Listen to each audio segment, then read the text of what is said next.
पिता और पुत्र और पवित्र आत्मा के नाम पर आमेन।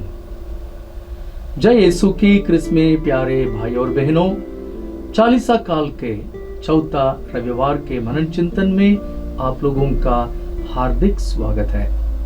आज का पहला पाठ समूएल के पहले ग्रंथ अध्याय 16 पद संख्याएं 1, 6 से 7, 10 से 13। दूसरा पाठ एफेसियों के नाम संत पौलुस का पत्र अध्याय 5 पद संख्याएं 8 से 14। सुसमाचार पाठ संत यूहन्ना के अध्याय 9 पद संख्याएं 1 से 41 तक। जिस ईश्वर में हम विश्वास करते हैं वह प्रकाश है। कोई भी अंधेरा इस प्रकाश को दूर नहीं कर सकता। जो इस ज्योति में चलते हैं वे कभी ठोकर नहीं खाएंगे। इज़राइल का पहला राजा साउल ऐसा नहीं कर सका, इसलिए ईश्वर दाऊद को अपना उत्तराधिकारी चुनता है। वह जिस इस्राएल के लोगों की चरवाही करने के लिए चुना गया था, उसने ईश्वर को अच्छे दिव्य चरवाह के रूप में अनुभव किया। संदेश स्पष्ट है, जिन्हें ईश्वर ने चुना है उन्हें ज्योति में चलने के लिए ईश्वर बुलाते हैं, ताकि ज्योति की संतान कहला सके। यही हमारी पहचान है। हम सभी सोचने वाले प्राणी हैं, लेकिन ईश्वर की तरह सोचने का आह्वान एक बड़ी चुनौती है। पहला पाठ बताता है कि किस प्रकार दाऊद को ईश्वर द्वारा चुना गया और समूएल द्वारा अभिषिक्त किया गया, जो अंतिम न्यायकर्ता और प्रथम नबी था। समूएल साउल की मृत्यु पर बहुत समय तक शोक करता रहा, परंतु प्रभु कहता है कि उसने साउल को अस्वीकार कर दिया है और बेतलहम में यिशै के पुत्र दाऊद को चुन लिया है। समूएल यिशै के पहलौठे पुत्र एलियाब के बाहरी रूप को देखकर प्रभावित हुआ, परंतु प्रभु जो उसके मन को देखता है उसको तुच्छ माना। मनुष्य के पास दूसरों के दिल को पढ़ने की क्षमता नहीं है, अकेले प्रभु के पास यह गुण है। बाहरी रूप से जाने की प्रवृत्ति दरार और संघर्ष का कारण बनती है। दाऊद रंग गुलाबी, उसकी आंखें सुंदर और उसका शरीर सुडौल था।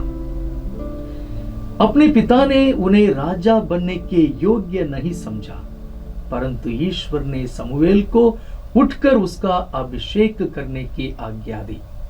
हम ध्यान देते हैं कि उस समय प्रभु की आत्मा दाऊद पर बलपूर्वक उतरी और उसके साथ रही। हाँ क्रिस्त में प्यारे भाई और बहनों, दाऊद प्रभु का चुना हुआ और अभिषिक्त व्यक्ति था।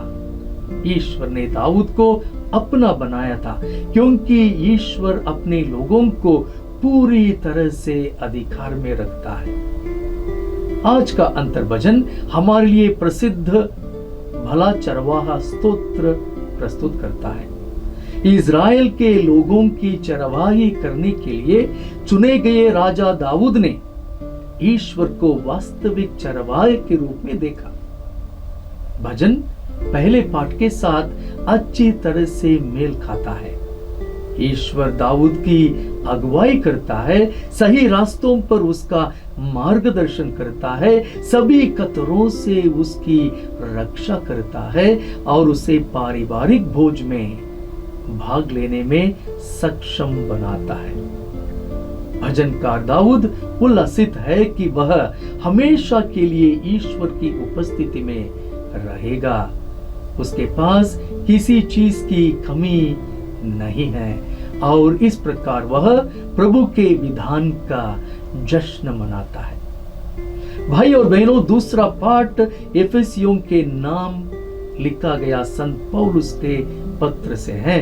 वास्तव में यह पत्र 80 से 100 ईस्वी के बीच में लिखा गया था। पौलाइन मंडली का, पौलाइन सर्कल का कोई व्यक्ति इसे पौलुस के नाम पर लिखता है।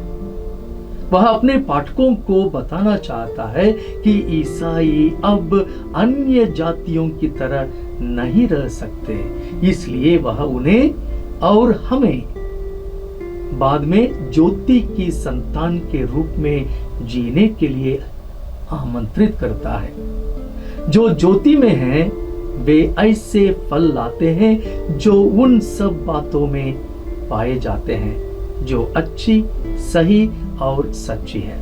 विश्वासियों को यह पता लगाना है कि प्रभु को क्या भाता है। अंधकार में जो कुछ बुराई की जाती है वह ज्योति के द्वारा प्रकट हो जाएगी। एफिसियों के नाम पर लिखने वाला लेखक उन लोगों को डांटने के लिए प्रेरित करता है जो अंधकार के कार्य करते हैं। आगे आने वाले सुसमाचार पाठ में यीशु भी यही करते हैं। सुसमाचार यीशु द्वारा जन्म से अंधे व्यक्ति को चंगा करने की घटना को प्रस्तुत करता है। कई लोगों को संदेह था कि क्या वह वास्तव में अंधा पैदा हुआ था, भले ही उस व्यक्ति स्वयं और उसके माता पिता ने इस सत्य को स्वीकार किया हो। यीशु के शिष्यों को इस बात पर गंभीर संदेह था कि उसका अंधापन उसके या उसके माता पिता के पाप का परिणाम था। यीशु ने यह स्पष्ट करने की कोशिश की कि यह आदमी चंगा हो जाए और इस प्रक्रिया में ईश्वर की महिमा भी प्रकट होगी। एक बिंदु पर फरीसी चंगाई को स्वीकार करते हैं, लेकिन यीशु की पहचान के संबंध में एक प्रश्न उठता है। इस प्रकार यीशु शत्रुता और दुश्मनी का अनुभव करता है। इस आदमी के ठीक हो जाने के बाद कुछ लोगों को संदेह हुआ कि यह वही व्यक्ति है या नहीं। यीशु के द्वारा शारीरिक अंधापन ठीक किया जा सकता था, लेकिन मुख्य याजकों और फरीसियों के लाक्षणिक अंधेपन या आध्यात्मिक अंधेपन को उनके अविश्वास के कारण ठीक नहीं किया जा सकता था। इससे भी महत्वपूर्ण बात यह है कि जिस व्यक्ति ने चंगाई का अनुभव किया वह विश्वास की यात्रा करता है और अंत में यीशु को पहचानता है और उस पर अपने विश्वास को स्वीकार करता है। योहन के सुसमाचार में बताए गए यीशु के छठे चिन्ह का यही उद्देश्य है। केवल अंधे व्यक्ति और कुछ यहूदियों ने आध्यात्मिक यात्रा के मार्ग का चुना। महायाजकों और फरीसियों ने इसके विपरीत दिशा ली और न केवल यीशु से दूर हो गए बल्कि उसे मार डालने की योजना भी बनाई। आज भी दुनिया में किसी न किसी रूप में इस प्रकार की घटना घटती रहती है। इस प्रकार की घटनाओं में हमारा योगदान क्या है? पिता और पुत्र और पवित्र आत्मा के नाम पर आमेन।